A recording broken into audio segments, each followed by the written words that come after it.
Punjabi स्टोरीटेशन YouTube channel ते तुहाडा स्वागत है ते मैं तुहाडी जस्सी संधू। अज दी पॉडकास्ट विच तुसीं सुनोगे राम स्वरूप अणखी जी दी लिखी हुई कहानी बघेलो साधनी। गल तेड़ कुर्ती सलवार ते सिर दे वालां दा बंदियां वांग जूड़ा करके 2 गज 4 खाने समोसे दा साफा बन्निया होया। नक कांदी टूम कोई नहीं, पैरी मोडी जुत्ती, मोडे तरी कंध तक उच्ची डांग। ऐ बघेलो साधनी है। उहदे मूँह ते उन्होंने बघेल को रख दे। हर कोई अगे जा रही 2 मझां ते 1 वछी, पिछे उहदा छोटा पोता वड्डे मुंडे दा नचदा टपदा थां दी थां खड़दा ते फिर तुर पैंदा। पशू गाह निकल गए। बघेलो सत्थ विच खड़ गई है। खुंड उत्ते 2 बंदे बैठे हैं। उन्हां नाल कोई गल करदी है। खड़े होण दा अंदाज, डांग दी एक हुज खुंड दे ओटे नाल, दूजी हुज ठोडी हेठ, डांग दा सिरा मुट्ठी विच घुट रखिया ते दूजा हत्थ वक्खी उत्ते बड़े ठरामी नाल गल करदी है। खुंड उत्ते बैठे बंदे पूरे गंभीर हन। गल मुका के वो मज्जां मगर तुर पैंदी है। साथ दे बंदे उहदी पिठ पिछे उहदी कोई गल नहीं करदे। वो कदी बड़ी चर्चित औरत हुंदी सी। हर मुंडा उहदियां गल्लां करदा, हर कोई ਉਹਦੇ ਵੱਲ ਵੱਢ ਖਾਣੀਆਂ ਅੱਖਾਂ ਨਾਲ ਝਾਕਦਾ, ਹਰ ਕੋਈ ਉਹਨੂੰ ਹੜੱਪ ਕਰ ਜਾਣਾ ਚਾਹੁੰਦਾ, ਹਰ ਕੋਈ ਉਤੋਂ ਡਰਦਾ, ਹਰ ਕੋਈ ਆਪਣੀ ਇੱਜ਼ਤ ਬਚਾ ਕੇ ਰੱਖਦਾ। ਪੇਕਿਆਂ ਦੇ ਪਿੰਡ ਉਹ ਸਾਧ ਦੇ ਡੇਰੇ ਪੜ੍ਹਦੀ ਹੁੰਦੀ, ਹੋਰ ਮੁੰਡੇ ਕੁੜੀਆਂ ਵੀ ਪੜ੍ਹਦੇ, ਸਭ ਚਿੱਟਾ ਬਾਣਾ ਪਹਿਨਦੇ।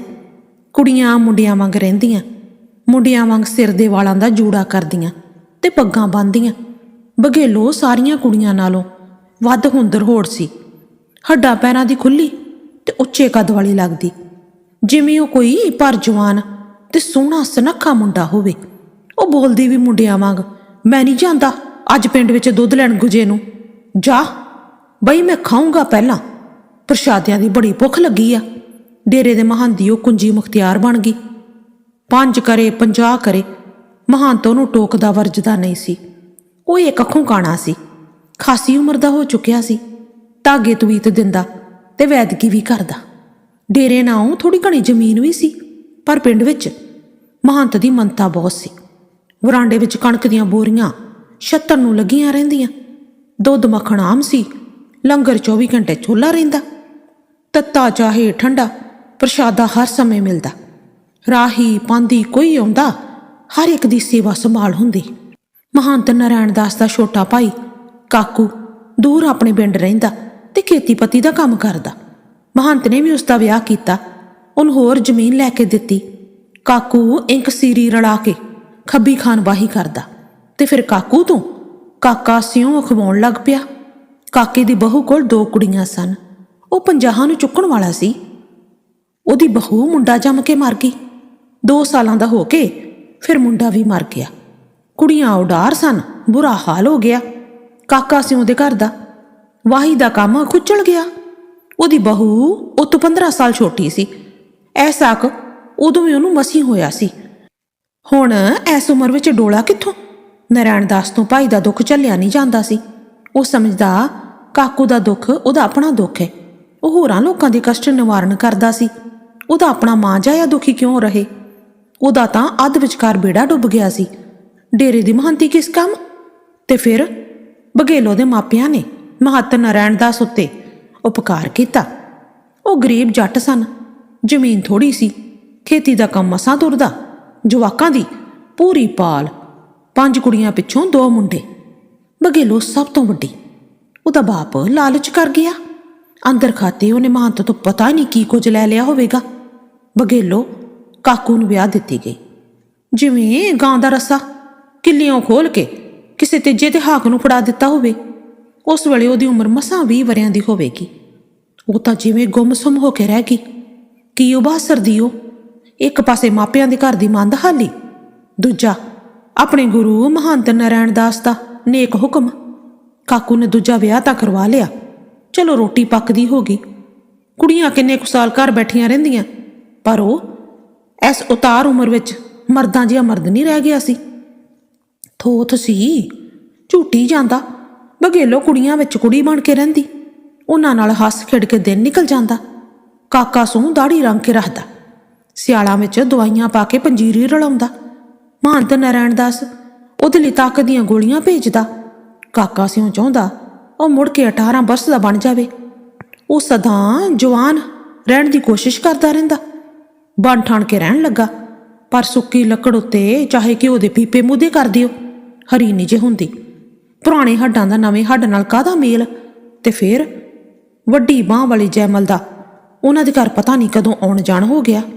ਤੇ ਉਹ ਕਿਵੇਂ ਕਾਕਾ ਸਿਉਂ ਦੇ ਐਨਾ ਨੇੜੇ ਹੋ ਗਿਆ, ਜਿਵੇਂ ਕਾਕਾ ਸਿਉਂ ਨੂੰ ਜੈਮਲ ਬਗੈਰ ਸਾਹ ਨਾ ਆਉਂਦਾ ਹੋਵੇ। ਘਰੇ ਵੀ ਉਹਦੇ ਨਾਲ, ਖੇਤੀ ਵੀ ਉਹਦੇ ਨਾਲ। ਕਾਕਾ ਸਿੰਘ ਕਿਧਰੇ ਗਰਾਂ ਗੋਹੀ ਜਾਂਦਾ, ਜੈਮਲ ਉਹਦੇ ਨਾਲ ਹੁੰਦਾ। ਜੈਮਲ ਜਿਵੇਂ ਇਸ ਘਰ ਵਿੱਚ ਜੰਮਿਆ ਪਲਿਆ ਹੋਵੇ। ਜੈਮਲ ਦੇ ਪਿਓ ਕੋਲ ਜ਼ਮੀਨ ਥੋੜੀ ਸੀ, ਦਿਨ ਕੱਟੀ ਜੀ ਕਰਦਾ। ਜੈਮਲ ਜਦੋਂ ਦਾ ਜਵਾਨ ਹੋਇਆ ਲੋਕਾਂ ਦੇ ਕੰਮ ਧੰਦੇ ਕਰਦਾ ਰਹਿੰਦਾ। ਇੱਕੋ ਪੁੱਤ ਸੀ ਮਾਂ ਦਾ। ਪਿਓ ਜਦੋਂ ਦਾ ਥਿਵ ਗਿਆ, ਜੈਮਲ ਇੱਧਰੋਂ ਉੱਧਰੋਂ ਦਾਣਾ ਫੱਕਾ ਇਕੱਠਾ ਕਰਕੇ ਮਾਂ ਨੂੰ ਦਿੰਦਾ ਰਹਿੰਦਾ। ਘਰ ਦਾ ਗੁਜ਼ਾਰਾ ਚੱਲੀ ਜਾਂਦਾ। ਜੈਮਲ ਨੂੰ ਐਬ ਕੋਈ ਨਹੀਂ ਸੀ। ਉਹ ਸ਼ਰਾਬ ਨਹੀਂ ਪੀਂਦਾ ਸੀ। ਮੁੰਡਿਆਂ ਦੀ ਢਾਣੀ ਬੈਠ ਕੇ ਮੁੰਡਿਆਂ ਵਾਲੀਆਂ ਗੱਲਾਂ ਨਾ ਕਰਦਾ ਤੇ ਉਹਨਾਂ ਦੀਆਂ ਗੰਦੀਆਂ ਗੱਲਾਂ ਸੁਣਦਾ ਵੀ ਨਾ। ਉੱਠ ਕੇ ਤੁਰ ਜਾਂਦਾ। ਮੁੰਡੇ ਉਹਨੂੰ ਮੋਨੀ ਸਾਦਾ ਆਖਦੇ ਹੁੰਦੇ। ਕੰਮ ਨੂੰ ਪੂਰਾ ਜ਼ੋਰਾਵਰ ਸੀ। ਸੰਧੂਆਂ ਦੀ ਕੁਲਾੜੀ ਤੇ ਉਹ 2 ਰਾਤਾਂ ਦਾ ਉਗਾਇਆ ਸੀ। ਗੱਡਿਆਂ ਦੇ ਗੱਡੇ ਇੱਕ ਮੁੱਕਣ ਵਿੱਚ ਨਹੀਂ ਆਉਂਦਾ ਸੀ। ਤੀਜੀ ਰਾਤ ਵੀ ਉਹ ਕੁਲਾੜੀ ਵਿੱਚ ਗੰਨੇ ਲਾ ਰਿਹਾ ਸੀ। ਪਤਾ ਨਹੀਂ ਕਦੋਂ ਉਹਦਾ ਖੱਬਾ ਹੱਥ ਗੰਨਿਆਂ ਦੇ ਨਾਲ ਵੇਲਣਿਆਂ ਵਿੱਚ ਚਲਾ ਗਿਆ। ਤੇ ਫਿਰ ਇੱਕ ਉੱਚੀ ਦੇਲ ਪਾੜਵੀ ਚੀਕ। ਬਲਦ ਹਿੱਕਣ ਵਾਲੇ ਨੇ ਬਲਦ ਥਾਂ ਦੀ ਥਾਂ ਖੜੇ ਕਰ ਲਏ। ਉਹ ਭੱਜ ਕੇ ਜੈਮਲ ਕੋਲ ਆਇਆ। ਉਹ ਬੁਰੀ ਤਰ੍ਹਾਂ ਕਰਾ ਰਿਹਾ ਸੀ। ਝੁੰਬੀ ਵਿੱਚ ਗੰਢ ਦੁਆਲੇ ਬੈਠੇ ਬੰਦੇ ਭੱਜ ਕੇ ਆਏ। ਓਏ ਕੀ ਹੋ ਗਿਆ, ਓਏ ਕੀ ਹੋ ਗਿਆ। ਤੇ ਫਿਰ ਬਲਦ ਪਿੱਛੇ ਨੂੰ ਮੋੜੇ ਗਏ, ਪਰ ਭਾਣਾ ਤਾਂ ਬੀਤ ਚੁੱਕਿਆ ਸੀ। ਕੂਣੀ ਤੱਕ ਬਾਂਹ ਗੰਨੇ ਦਾ ਫੋਕ ਬਣੀ ਪਈ ਸੀ। 2 ਜਾਣੇ ਉਹਨੂੰ ਮੰਜੇ ਤੇ ਪਾ ਕੇ ਪਿੰਡ ਲੈ ਗਏ। ਬਾਂਹ ਉੱਤੇ ਸਮੋਸਾ ਬੰਨ੍ਹ ਦਿੱਤਾ। ਪਿੰਡ ਦੇ ਹੀ ਪ੍ਰਾਈਵੇਟ ਡਾਕਟਰ ਨੂੰ ਜਗਾਇਆ ਗਿਆ। ਅੱਧੀ ਰਾਤ ਹੋ ਚੁੱਕੀ ਸੀ। ਉਹਨੇ ਪੱਟੀਆਂ ਕਰ ਦਿੱਤੀਆਂ ਤੇ ਸੂਆ ਲਾ ਦਿੱਤਾ। ਦਿਨ ਚੜ੍ਹਦੇ ਤੱਕ ਉਹਨੂੰ ਘਰ ਦੀ ਕੱਢੀ ਸ਼ਰਾਬ ਪਿਉਂਦੇ ਰਹੇ। ਸਿਤਮ ਐ ਕਿ ਉਹ ਉਸ ਦਿਨ ਪਹਿਲੀ ਵਾਰ ਸ਼ਰਾਬ ਪੀ ਰਿਹਾ ਸੀ। ਫਿਰ ਵੀ ਬਾਂਹ ਦੀ ਪੀੜ ਐਨੀ ਪਹਿਲੇ ਤੋੜਦੀ ਸ਼ਰਾਬ ਜਿਵੇਂ ਫੋਕਾ ਪਾਣੀ ਹੋਵੇ। ਮੁੱਕਦੀ ਗੱਲ, ਸ਼ਹਿਰ ਦੇ ਸਰਕਾਰੀ ਹਸਪਤਾਲ ਜਾ ਕੇ ਉਹਦੀ ਬਾਂਹ ਕੱਟਣੀ ਪਈ। ਕੂਣੀ ਤੱਕ ਸਾਰੀ ਦੀ ਸਾਰੀ ਬਾਂਹ। ਮੁੰਡੇ ਦਾ ਲਹੂ ਜਿਵੇਂ ਤਿਪ ਤਿਪ ਕਰਕੇ ਸੁੱਕ ਗਿਆ ਹੋਵੇ। ਚੱਕਰੇ ਜਿਹਾ ਮੂੰਹ ਬਾਂਦਰ ਦੀ ਬੂਥੀ ਨਿਕਲ ਆਇਆ। ਪਰ ਦਿਨ ਪਾ ਕੇ ਉਹ ਫੇਰ ਭਾਰਨ ਲੱਗਿਆ। ਨਵਾਂ ਹੱਡ ਸੀ, ਸਰੀਰ ਵਿੱਚ ਬੱਝ ਤਾਂ ਪੈ ਗਈ, ਪਰ ਉਹ ਇੱਕ ਹੱਥ ਨਾਲ ਪਹਿਲਾਂ ਜਿੰਨਾ ਹੀ ਕੰਮ ਕਰਦਾ। ਉਹਦੀ ਸੱਜੀ ਬਾਂਹ ਜਿਵੇਂ ਲੋਹੇ ਦੀ ਬਣੀ ਹੋਵੇ। ਇੱਕ ਬਾਂਹ ਨਾਲ ਹੀ ਉਹ ਕੌਡੀ ਖੇਡਦਾ। ਟੁੰਡੀ ਬਾਂਹ ਦੇ ਡੋਲੇ ਹੇਠ ਨੱਪ ਅਗਲੇ ਦੇ ਮੁਰਚੇ ਨੂੰ ਸ਼ਿਕੰਜੇ ਵਾਂਗ ਕੱਸ ਲੈਂਦਾ। ਵੱਡੀ ਉਮਰ ਦੇ ਬੰਦੇ ਉਹਨੂੰ ਸ਼ਾਬਾਸ਼ ਦਿੰਦੇ। ਜੈਮਲ ਤਾਂ ਕੇਲਾਂ ਵਾਂਗੂ ਠੁੱਕ ਜਾਂਦੇ। ਬਘੇਲੋਂ ਨੇ 2-2 ਸਾਲ ਦੀ ਵਿੱਥ ਨਾਲ ਉੱਪਰੋਂ ਥਲੀ 3 ਪੁੱਤ ਜੰਮੇ। ਤਿੰਨੇ ਪਾਲ ਪੋਸ ਕੇ ਸ਼ੇਰ ਜਵਾਨ ਕੀਤੇ। ਸੌਂਕਣ ਦੀਆਂ ਦੋਵੇਂ ਧੀਆਂ ਦਾ ਸਾਰਾ ਬਣਤ ਬਣਾਇਆ। ਉਹਨਾਂ ਨੂੰ ਚੰਗੇ ਘਰੀ ਤੋਰਿਆ। ਫਿਰ ਆਪਣੇ ਪੁੱਤ ਵਿਆਹੁਣ ਲੱਗੀ।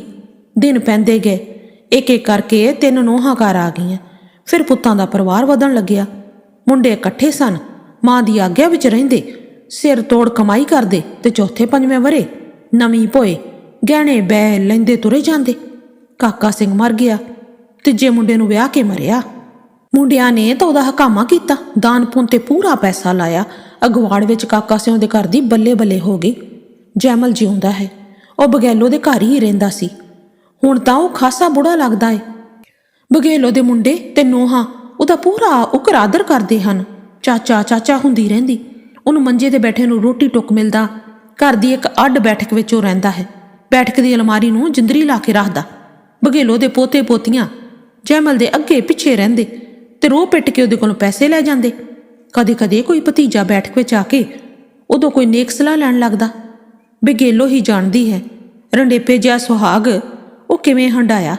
ਸ਼ੇਰਾਂ ਦੇ ਮੂੰਹ ਵਿੱਚ ਰਹਿ ਕੇ ਕਿਵੇਂ ਉਸਨੇ ਆਪਣੀ ਜਾਨ ਬਚਾਈ ਰੱਖਦੀ ਸੀ।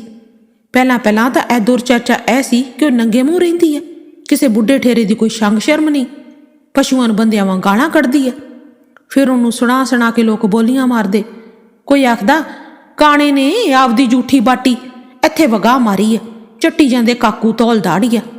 ਓਏ ਧੌਲ ਦਾੜੀ ਆ ਤਾਂ ਘਰ ਬਾਰੀ ਏ ਬਸ। ਬਾਟੀ ਨੂੰ ਤਾਂ ਟੁੰਡਾ ਮਾਂਜਦੇ। ਖੰਡ ਦੀ ਬੋਰੀ ਏ, ਤੈਨੂੰ ਡਾਰੇ ਕੋਈ? ਤੂੰ ਮਾਰ ਲੈ ਫੱਕਾ। ਪਹਿਲਾਂ ਦੂਜੇ ਨੂੰ ਸਮਝੌਤੀ ਦਿੰਦਾ ਤੇ ਫਿਰ ਦੋਵੇਂ ਮੁਸਕੜੀਏ ਹੱਸਣ ਲੱਗਦੇ। ਬਗੇਲੋ ਕੁਝ ਨਾ ਬੋਲਦੀ, ਕੁਝ ਨਾ ਆਖਦੀ। ਜਿਵੇਂ ਉਹਨੂੰ ਕੋਈ ਸੁਣ ਹੀ ਨਾ ਰਿਹਾ ਹੋਵੇ। ਕਦੀ ਉਹ ਖੇਤ ਨੂੰ ਜਾ ਰਹੀ ਹੁੰਦੀ, ਕਾਕਾ ਸਿਉਂ ਦਾ ਕੋਈ ਹਾਣੀ ਬੰਦਾ ਪੈਰ ਪੁੱਟ ਕੇ ਉਹਦੇ ਨਾਲ ਜਾ ਰਲਦਾ ਤੇ ਉਹਨੂੰ ਗੱਲੀਂ ਪਾ ਲੈਂਦਾ, ਇੱਧਰੋਂ ਉੱਧਰ ਦੀਆਂ ਮਾਰ ਕੇ ਆਪਣੀ ਜਾਨ ਚੋਂ। ਫਿਰ ਉਹ ਮਿੱਠੀ ਚਹੇੜ ਕਰਦਾ, ਬਘੇਲ ਕੋਰੇ ਭਾਈ ਤਾਂ ਸਾਡਾ ਹੁਣ ਹਾਰ ਗਿਆ ਲੱਗਦੇ। ਐਵੇਂ ਲੱਗਦੇ ਆ, ਉਹ ਇਹ ਜਾ ਪਿਆ ਵਾ, ਡਾਲ ਨਹੀਂ ਵਿਗੜਿਆ ਉਹਦਾ ਤਾਂ। ਅਗਲੇ ਵੱਲੋਂ ਕੌੜੀ ਅੱਖ ਨਾਲ ਝੱਕਦੀ ਤੇ ਫਿਰ ਉਹ ਅਗਲੀ ਗੱਲ ਕਹੇ ਬਗੈਰ ਉਹਦੇ ਕੋਲੋਂ ਪਾਸਾ ਵਟਣ ਦੀ ਕਰਦਾ। ਉਹ ਅੱਗੇ ਜਾਂਦੇ ਆਪਣੇ ਡੰਗਰ ਪਸ਼ੂਆਂ ਨੂੰ ਤਿੱਖੀਆਂ ਗਾਲਾਂ ਕੱਢਣ ਲੱਗਦੀ। ਇੱਕ ਦਿਨ ਅਗਵਾੜ ਦਾ ਕਰੜ ਬੜੀ ਦਾੜੀ ਵਾਲਾ ਇੱਕ ਬੰਦਾ ਉਹਨੂੰ ਕਹਿੰਦਾ, ਸਾਡਾ ਦੱਸ ਕੀ ਭੁੰਨ ਕੇ ਬੀਜਿਆ ਹੋਇਆ ਵਾ, ਸਾਡੇ ਨਾਲ ਤਾਂ ਤੂੰ ਗੱਲ ਨਹੀਂ ਕਰਦੀ, ਟੁੰਡਾ ਸਾਲਾ ਤੀਜੇ ਕਵਾੜੋ। ਆਪਦੀ ਇੱਜ਼ਤ ਆਪਦੇ ਕੋਲ ਰੱਖ ਭਲਿਆ ਮਾਨਸਾ, ਮੈਂ ਕੰਜਰੀ ਤਾਂ ਹੈ ਨਹੀਂ ਬਈ ਦਾੜੀ ਪੱਟ ਕੇ ਹੱਥ 'ਚੋਂ ਫੜਾ ਦੂੰਗੀ। ਉਹ ਪੈਰ ਗੱਡ ਕੇ ਖੜੀ ਬੋਲ ਰਹੀ ਸੀ। ਤੇ ਫਿਰ ਹੋਰ ਇੱਕ ਦਿਨ ਉਹ ਖੇਤੋਂ ਆ ਰਹੀ ਸੀ, ਹੱਥ ਵਿੱਚ ਡਾਂਗ, ਸਿਰ ਉੱਤੇ ਚਾਰੇ ਦੀ ਭਾਰੀ। ਇੱਕ ਬੰਦਾ ਉਹਦੇ ਮਗਰ ਮਗਰ ਚੁੱਪ ਚਬੀਤਾ ਤੁਰਿਆ ਆਵੇ। ਮਗਰੋਂ ਪੈੜ ਚਾਲ ਸੁਣ ਕੇ ਬਘੇਲੋਂ ਨੇ ਗਰਦਨ ਪੁਆਈ। ਉਹ ਦੂਜੇ ਅਗਵਾੜ ਦਾ ਇੱਕ ਲੰਡਰ ਮੁੰਡਾ ਸੀ, ਪਤਾ ਨਹੀਂ ਕਿੱਧਰੋਂ ਆ ਰਿਹਾ ਸੀ। ਪਹਿਲਾਂ ਵੀ ਉਹ 2-3 ਵਾਰੀ ਉਹਦੇ ਵੱਲ ਮੈਲੀ ਅੱਖ ਨਾਲ ਝਾਕਦਾ ਉਹਨਾਂ ਦੇ ਘਰ ਮੋਰੇ ਦੇ ਲੰਘਿਆ ਸੀ। ਜਦੋਂ ਹੀ ਕੱਸੀ ਦੇ ਵੱਡੇ ਖਾਲ ਕੋਲ ਆਈ, ਉਹ ਆਪ ਵੀ ਪਹੀ ਵਿੱਚ ਡਿੱਗ ਪਈ। ਮੁੰਡਾ ਉਹਦੇ ਨਾਲ ਗੁੱਥਮ ਗੁੱਥਾ ਹੋ ਗਿਆ, ਉਹਨੂੰ ਡੋਲਿਓਂ ਫੜ ਕੇ ਖਾਲ ਵਿੱਚ ਖਿੱਚ ਰਿਹਾ ਸੀ। ਬਘੇਲੋਂ ਨੇ ਬਥੇਰਾ ਗਾਲਾਂ ਕੱਢੀਆਂ, ਉੱਚੀਆਂ ਚੀਕਾਂ ਮਾਰੀਆਂ ਬਈ ਕੋਈ ਸੁਣ ਲਵੇ। ਮੁੰਡਾ ਉਤੋਂ ਤਕੜਾ ਵੀ ਨਹੀਂ ਸੀ, ਪਰ ਉਹ ਖਹਿੜਾ ਹੀ ਨਹੀਂ ਸੀ ਛੱਡ ਰਿਹਾ। ਬਘੇਲੋਂ ਨੇ ਪਰਾਂ ਪਈ ਡਾਂਗ ਦੇਖੀ, ਆਪਣੇ ਆਪ ਨੂੰ ਉਹਦੇ ਕੋਲੋਂ ਛੁਡਾ ਕੇ ਉਹ ਡਾਂਗ ਵੱਲ ਭੱਜੀ। ਅਗਲੇ ਬਿੰਦ ਮੁੰਡੇ ਦਾ ਮੱਥਾ ਪਾੜਿਆ ਗਿਆ ਸੀ, ਧਰਤੀ ਉੱਤੇ ਪਿਆ ਉਹ ਮੱਛੀ ਵਾਂਗ ਤੜਫ ਰਿਹਾ ਸੀ। ਬਘੇਲੋਂ ਨੇ 2 ਡਾਂਗਾਂ ਉਹਦੇ ਗਿੱਟਿਆਂ ਉੱਤੇ ਵੀ ਜੜ ਦਿੱਤੀਆਂ ਤੇ ਫਿਰ ਉਹਨੇ ਆਪਣੇ ਆਪ ਹੀ ਭਰੀ ਚੁੱਕੀ ਪੁੰਜੇ ਪਈ ਡਾਂਗ ਨੂੰ ਪੈਰ ਨਾਲ ਖੜਾ ਕੀਤਾ, ਮੁੰਡੇ ਉੱਤੇ ਥੁੱਕਿਆ, ਆਰਾਮ ਨਾਲ ਆਪਣੇ ਰਾਹ ਤੁਰਨ ਲੱਗੀ। ਉਹ ਦਿਨ ਮੁੜ ਕੇ ਕੋਈ ਬੰਦਾ ਬਘੇਲੋਂ ਵੱਲ ਮਾੜੀ ਨਿਗਾਹ ਨਾਲ ਝਾਕਿਆ ਤੱਕ ਨਹੀਂ ਸੀ।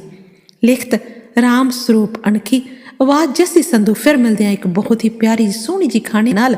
ਤਦ ਤੱਕ ਲਈ ਰੱਬ ਰਾਖਾ।